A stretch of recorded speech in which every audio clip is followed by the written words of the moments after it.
আজ রান্না করব জলপাইয়ের মিষ্টি আচার। বাদাম পোস্ত সর্ষে দিয়ে করব। 10খানা জলপাই আমি ভালো করে সেদ্ধ করে নেব, কড়াতে জল দিয়ে ভালো করে সেদ্ধ করে নেব। এরপরে বাদাম, চীনাবাদাম 14 থেকে 15টা আর হাফ চামচ কালো সর্ষে, 1 চামচ পোস্ত ভালো করে মিক্সিতে বেটে নেব। এরপরে সিদ্ধ করে রাখা জলপাই ভালো করে থেসে নিয়ে দানাগুলোকে বার করে ফেলে দেব।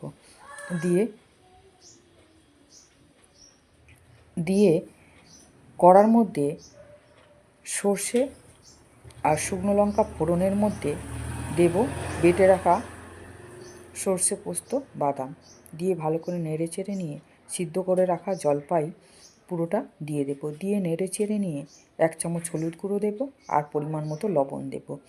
দিয়ে ভালো করে নেড়ে নিয়ে মিক্সি বাটি ধোয়া জলটা পুরোটাই দিয়ে দেব। এরপরে 1 বাটি চিনি দিয়ে দেব। দিয়ে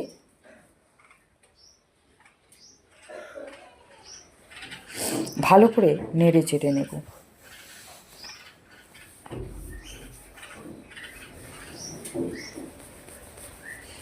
এই আমার জলপাইয়ের আচার, মিষ্টি আচার বানানো রেডি। আমার চাটনি বানানো যদি ভালো লাগে আমার চ্যানেলে একটা সাবস্ক্রাইব করে দেবেন, এটাই আমার অনুরোধ। খেয়ে দেখবেন কেমন হয়েছে।